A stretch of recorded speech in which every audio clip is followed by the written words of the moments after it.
Hi. So today we're going to talk a little bit about putting yourself out there and what that means. And if you're an older gal like myself, maybe that's not something you think about very much. But girls, we're going to talk about it today. So stay with me. Okay, so to start off with, I just put a bunch of different supplies and ephemera and things that I have on my table to kind of look at it, see what I like.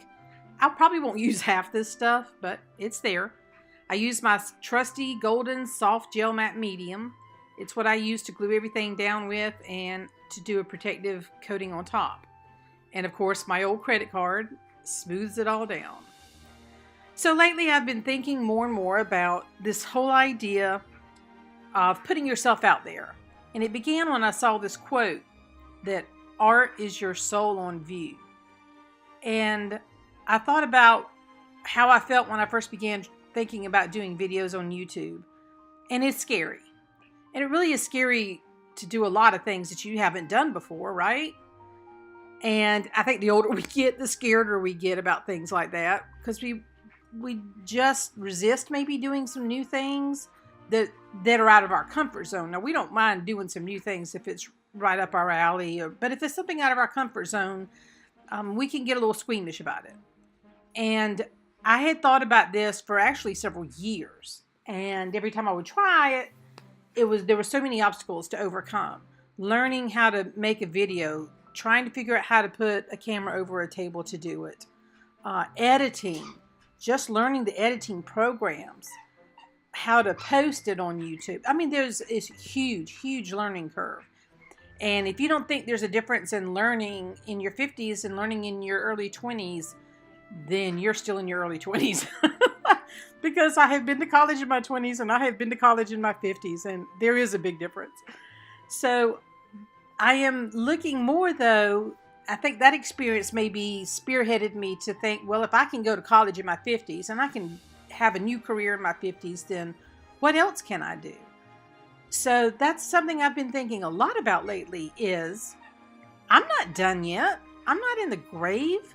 There's a lot more left to me. This world isn't just for young people and skinny, beautiful models. It's for all of us. And we've all got a place in it somehow.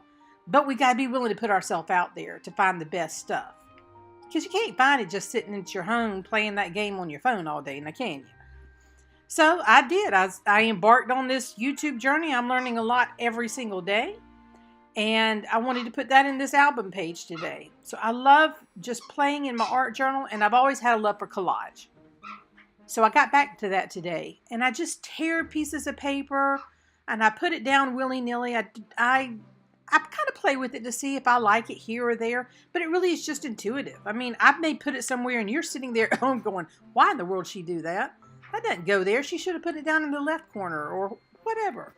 But that's the beauty of working in the art journal. And that's one of the things you have to overcome to even make these videos. Because, people are going, making those kind of comments in their heads at home. It's okay. Because when you sit down and do your art journal, you're going to do it your way. So I just slap everything on there. I use my white gesso just to kind of blend. I want to make it all sort of go together. I don't want stark edges to all my pieces of collage paper. Then I just pull out my pencil and I start sketching my face. And it ends up kind of almost being my face a little bit. As I was going and getting towards the end of her, I thought, looks a little bit like a self-portrait, but maybe a little bit better one. And so I add a little acrylic paint on her and around the edges again. I'm still trying to make her fit into the vibe of all the collage material I have going on around her. So I'm using this is the Titan Buff acrylic paint that Golden's makes. And it's a rather thick acrylic paint. And you can water it down. And that's what I love about it, is you can water it down and make it a thinner, or you can leave it thick to cover over things.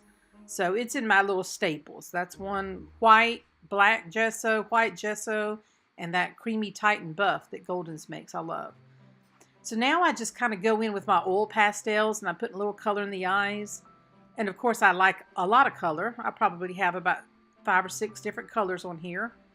But I start with the oil pastels. I bring in my Prismacolor pencils, colored pencils, adding more color into her eyes. And then I move down to her lips with the same thing. And I bring out my soft gel pastels. Now these, I'm sorry, not gel pastels, but these are my more chalk type pastels. They're not the oil that I used on the eyes. These are smudgeable. They're very soft, and I can do things with the cheeks and shadowing and that sort of thing and use my finger just to blend it in.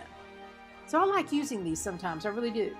If you don't blend it in well and you don't press it into the page, then it's going to transfer onto the page on the other page when you close your book. And that might not bother you. It doesn't really bother me.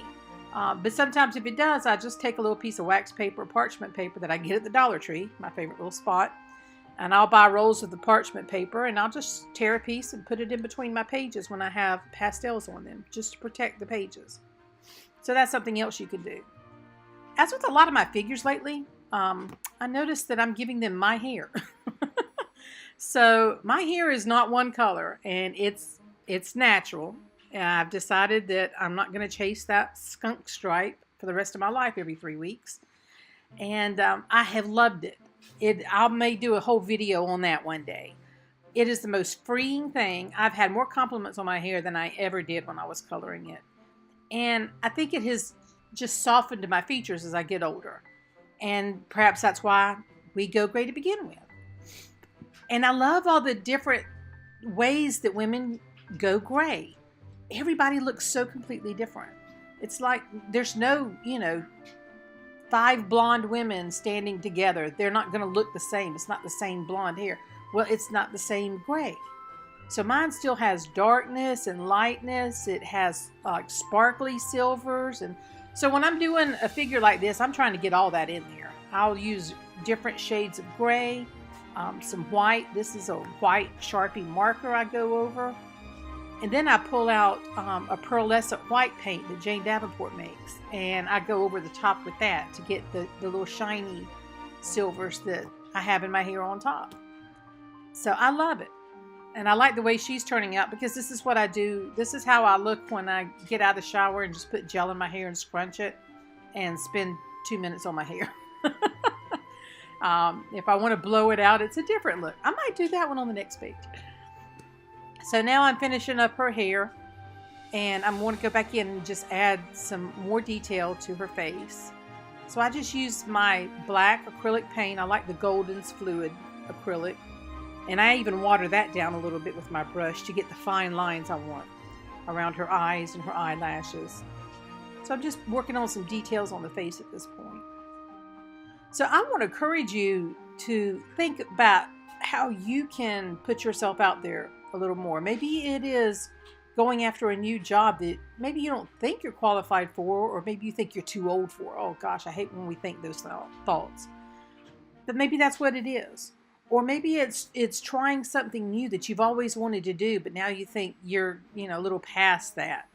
Did you always want to learn how to do ceramics or throw a pot on a wheel? Or did you want to go back to school and learn about something new or change careers altogether? People are going into different careers at all kinds of ages now. I was not the only 50-year-old in my respiratory therapy class. I know nurses are going into nursing school at later ages. People are switching careers. Nothing says if you've never had a career and been a stay-at-home mom, you can't now. Nothing says you can't switch your career or just go to school to learn something fun that you've always wanted to learn about. Think about how you can put yourself out there. What are the fears? What are the things you want to do but you're too scared to? Ooh, that's a good question to ask ourselves every week now, isn't it? So think about that this week. How can you put yourself out there to be a better you? I mean, we're not dead yet, girls. We got a lot of living left to do. So let's have some fun with it. Sounds good to me. So I just ordered these Tim Holtz little tag stencils. These are great because they're just the right size for the stuff I like to do. And I used a little dauber, which is, if you don't know what that is, it's this little thing that sticks on the end of your finger and has a little sponge on it. And those things are just perfect for being able to do little small stencils like this around the edges of your pages. And these stencils are, to me, a good buy because I know I'm going to use them over and over. So the last thing I do here is I want to cover her face because I want to do this little splatter technique using a raw umber acrylic paint that I've really watered down. And then I splash it on, and where it got too thick, I kind of go back in with my little paper towel, and I dab up some of the darker. I let it sit for a few minutes, some of the dots, and then when I go back and just dab the tops off of them, they're still there, but it lightens them a little bit, if that makes sense. And that's kind of what I'm doing now. And taking some and just rubbing around the corners and the edges of the pages too, with that watered down raw umber. So I'm liking the way she's looking now. So if you've enjoyed this, consider hitting the subscribe button, and please leave me a comment. I love hearing from you. And as always, leave a little thumbs up and join me next time. Thank you.